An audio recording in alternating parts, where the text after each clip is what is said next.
Welcome to the Daily Vibecasting. Today, we're diving into, well, a whole bunch of paradoxes shaping things right now. You've got huge market highs clashing with some serious billion-dollar doubt, plus a tech titan battle on like five fronts, and these really big global debates pitting human dignity against algorithmic efficiency. It's a deep dive into the tensions shaping your world. That tension is definitely there right from the start. Our feed today kicks off with some final words of wisdom from, well, a legend. We're in the segment we call Wealth, Wisdom, and Market Moves. Yeah, let's start with this post from @SMBTurney. It really marks the end of an era. It reads, wow, Warren Buffett says goodbye in his final annual letter today, full copy in the comments below. As he signed off, the following were final words of advice. One perhaps self-serving observation. I'm happy to say I feel better about the second half of my life than this. Yeah, this is big. Buffett's stepping back from the annual letter after, what, decades. He's 95. And his final advice, it skips right past stocks and bonds. He's urging people, prioritize kindness, the golden rule, treat everyone equally, status doesn't matter. He mentions mentors like Tom Murphy, his Omaha roots, and always gives a nod to how much luck played a part. Yeah. It's a powerful reminder, really. Character, that's the thing that truly compounds. A fantastic legacy. But the market vibe right now, it feels a lot less about kindness and way more about grabbing profits. Just look at this number shared by @WatcherGuru. Just TAN, such $1 trillion added to the U.S. stock market today. $1 trillion in a single day. That kind of jump, it's really driven by one thing, massive optimism about tech, everyone betting big on AI and, everything connected to it. Limitless potential, that's the feeling. Okay, but here's where it gets really interesting, right? This huge surge happens on the exact same day we find out the ultimate skeptic, Michael Burry, the big short guy, he's betting a ton of money against that very optimism. It's like the perfect clash, isn't it? Burry, the guy who called the 2008 crisis, just revealed he's got over $1 billion in put options. And he's betting specifically against those AI favorites that drove the trillion-dollar surge. Companies like Palantir and NVIDIA. Okay, for listeners maybe less familiar, what does putting $1 billion in put options actually mean here? Like, what's he doing? Right. So he's not just selling stock. He's basically buying the right to sell those stocks later at a set high price. If the market keeps going up, sure, he loses the money he paid for the options. But if it crashes, he stands to make a fortune. Burry's basically saying, I think this whole valuation is broken. He's warning about an AI bubble. It's the ultimate showdown. Skepticism versus this feeling of unlimited potential. That really sets the scene for the tech landscape we're about to jump into. But before we do, just a quick pause for this bit of wisdom from @AsaDouglas01 or Peng.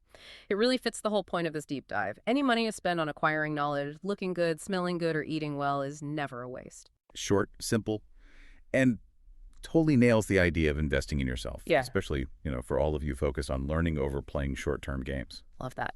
Okay, let's shift from money to the battles that are maybe justifying those trillion-dollar numbers. The tech titans segment. The rivalry between Sam Altman and Elon Musk is seriously heating up. It's way beyond just AI models now. @UchenGUW laid it out pretty clearly. The post says, since Elon liked this tweet, I want to add, OpenAI also goes head-to-head of Elon in robotics. OpenAI has done major robotics research energy. Sam is chairman of Helion, nuclear fusion cognition. OpenAI backs Merge Labs, a Neuralink rival. Sam wants everything Elon. It's an everything war, basically. Multiple fronts. Robotics. OpenAI is back in the humanoid game, aiming right at Tesla's Optimus. Energy. Altman's chairing Helion, this nuclear fusion company that just pulled in $500 million. Direct competition with Musk's energy goals. And the cognition part is wild. Merge Labs, backed by OpenAI, using non-surgical ultrasound. That's a totally different approach than Neuralink, isn't it? Absolutely critical difference. Neuralink needs, actual surgery. Implants. Merge Labs using ultrasound non-surgically. That lowers the barrier massively. They could potentially scale way faster, appeal to more people who want brain-computer interfaces.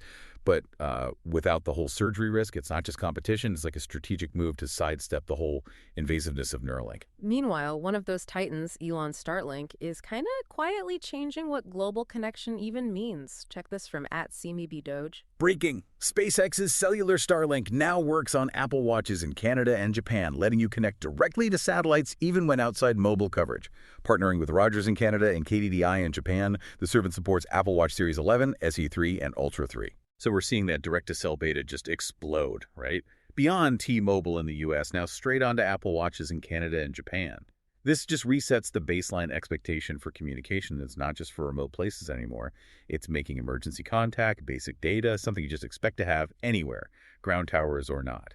It's setting a new standard, really, even while Apple works on its own satellite stuff. And speaking of Starlink, they shared a genuinely positive story too. Really transformative stuff. Starlink is connecting more than 22,000 students across 85 schools in remote areas of Ghana with reliable high-speed internet from space. With download speeds soaring from under 5 Mbps to over 200 plus Mbps, students can now access online learning, unlocking a world of knowledge and Wow.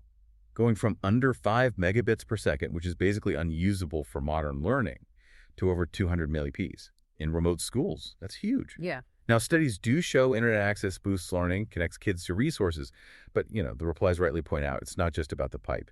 You also need to tackle digital literacy, the risk of distraction. The tech's the tool, but how you use it is the real challenge. Okay, final tech post is just a quick one. A new rivalry popping up in humanoid robots. At XPeng Motors announced something pretty big. Hello, world. Iron is on track for mass production, bringing us closer to large-scale humanoid manufacturing by 2026. Iron is not just a machine, but a companion built with purpose. A new chapter of intelligence begins. SexPEV. So Xpeng, they're gunning for mass production of their Iron robot by 2026. That timeline, it directly mirrors Tesla's Optimus project, which is super aggressive. Of course, the internet being the internet, people instantly called it the Timu Optimus because of past IP stuff between them and Tesla. But still, it shows this global race for a consumer humanoid robot is really kicking into high gear. Competitors are matching even the boldest timelines now. All right, let's shift gears completely. We're moving into societal shifts and ethical debates, and starting right at the top with Pope Leo XIV, the first U.S.-born pope weighing in on tech. The official at Pontifex account posted this. Technological development has brought and continues to bring significant benefits to humanity. In order to ensure true progress, it is imperative that human dignity and the common good remain resolute priorities for all, both individuals and public entities. We must never... This message zeroes in on the ethics of tech, specifically AI in medicine. The Pope's basically calling for global rules, human-first rules, to make sure this digital revolution doesn't end up prioritizing, say, hospital efficiency via AI over actual compassionate, dignified patient care. The warning's pretty stark. Unchecked AI could really chip away at basic human dignity. That theme, dignity versus efficiency, carries right over into finance, especially with this bombshell from at Unusual Whales. Breaking! The EU has agreed on a uniform, block-wide ban on cash transactions over €10,000. Right. This ban kicks in 2027, part of the new anti-money laundering rules. The idea is efficiency and security. Supporters say, look, big untraceable cash deals. They help crime, tax evasion, terrorism. This blocks that flow, makes things cleaner, safer. But the pushback was immediate, wasn't it? Critics seem to fear something much bigger than just stopping crime. What's the worry? Surveillance. That's the big one.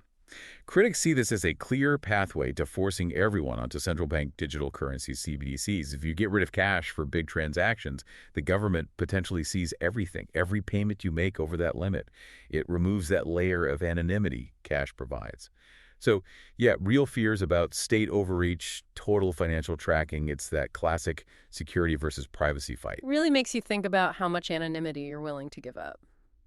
Okay, now let's look back at a social experiment that still pops up. A post from @GiveMeBanhammer reminded folks about the journalist Nora Vincent. It's unfortunate that people are starting to forget the context of this. The journalist Nora Vincent worked on this social experiment where she disguised herself and lived as a man for 18 months. She initially did it to prove that society was a patriarchy and that men had it. Right, Nora Vincent. She was a butch lesbian journalist, and her 2006 project, Self-Made Man. She went into it thinking she'd expose how easy men supposedly have it. But she found the total opposite. She discovered this intense emotional burden on men, the stoicism, the isolation, the loneliness, and the pressure of just performing masculinity. It actually led to her own severe depression. She ended up institutionalized for a bit. What gets me is how it completely flipped her view. She went from misandry to having this deep empathy for the pressure men face, that emotional wall. It's such a powerful warning about assumptions, isn't it? Absolutely. Okay, last one in this section. A bit of a culture war flashpoint around church aid. Came from a viral TikTok, and at Flesh Simulator summed up the critique like this. Churches she did not attend. Yeah, this refers to a creator who contacted 40-plus churches asking for baby formula, filming the responses. The criticism that blew up in the replies, which this post captures, was basically, She wasn't a member of any of these churches. She was asking for help. And this just split people down the middle instantly. Yeah. One side says, look, churches have a duty to their members first. They need to verify need, prevent scams. It's about responsible stewardship. The other side, they point straight to Christian teachings about universal charity. Help everyone, no questions asked. Membership shouldn't matter. It really boils down to institutional rules versus the maybe brighter spirit of charity. All right, moving on to politics, sports, and, surprisingly, punctuation. They actually tie together nicely here, starting with a major political move announced by Ed Martin Doje. Breaking. President Trump pardoned the 2020 alternative electors. Thank you, at Potius, for allowing me as U.S. pardon attorney to work with at White House, along with at H. Sean Bondi, at Dag Todd Blanche, and S.G. John Sauer, to achieve your intent. Let their healing begin. Hashtag Federalist74. Okay, so just reporting the facts here. President Trump announced full federal pardons for over 100 people connected to the 2020 alternate elector slates and related issues. These were the individuals who presented themselves as the rightful electors in 2020.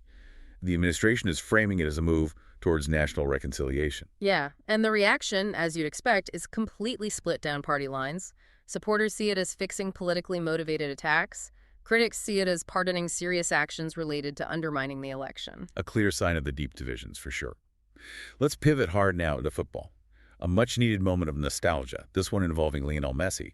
Check posts from @Amonkoa and @Ugo Sonobi.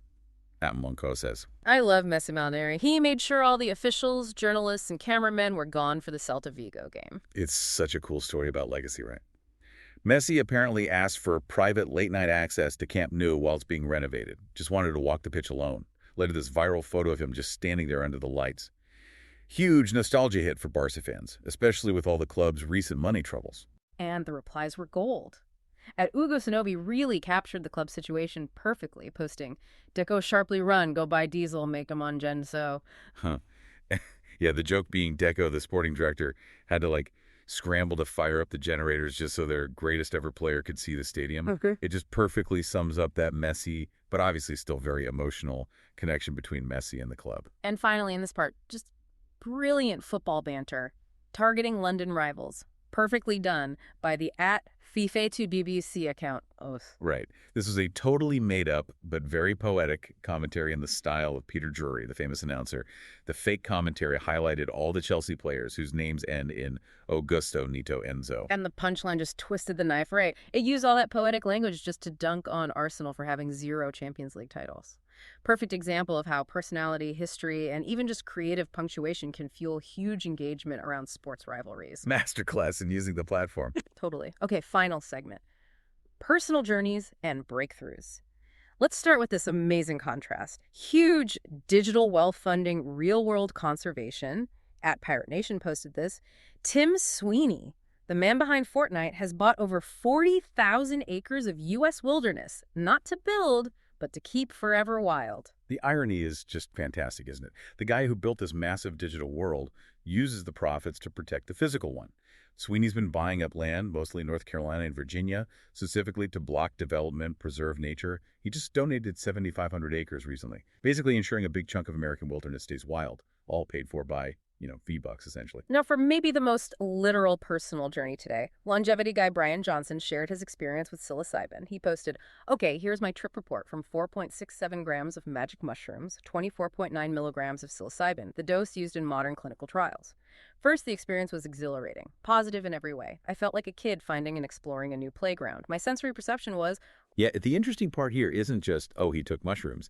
It's how connected back to his whole super optimized anti-aging thing, Project Blueprint. He said the clinical dose gave him back this almost childlike sense of wonder, sensory awareness, claimed even a salad tasted unparalleled afterwards. and it actually reinforced his mission, didn't it? It wasn't like a distraction. Exactly. He said it made him even more critical of what he calls society's transient games.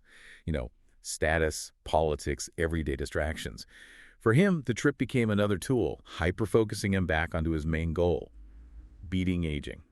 Okay, from the existential to the just plain practical, at Albert Two Spoken shared a transformation that really says a lot about well-being. You made it feel so much bigger, Ong. Right, this post had a before and after of a small apartment.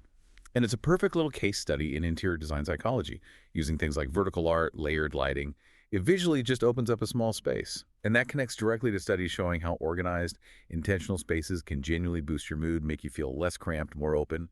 Great actionable insight there. And finally, we wrap with the simple power of community engagement, driven by a bit of numerology. At I Am Big Chops posted this hook. Tomorrow is 1111. Make a wish under this post. Ah, 1111, the angel number, right? Yeah. Supposedly a portal for manifestations, a huge cultural thing online.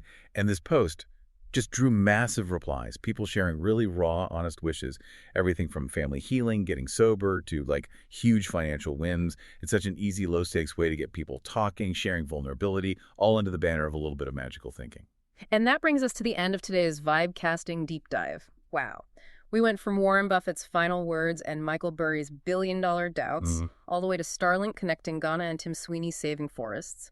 Yeah, and the thread running through a lot of it today really comes back to those ethical lines around tech and money, that trade-off between efficiency and, well, human dignity.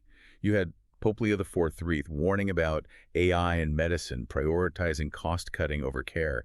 And at the same time, the EU cash ban pushed for security and efficiency, sparking these huge privacy fears about surveillance and maybe CBDCs down the line. So the final thought for you to chew on today is this. As tech keeps optimizing everything, how much human dignity, how much personal freedom are we okay with trading for that optimized security and efficiency? That's definitely the vibe check for tomorrow. Absolutely. Thanks for tuning in to the Daily Vibecasting. We'll catch you next time for the next deep dive into the feed.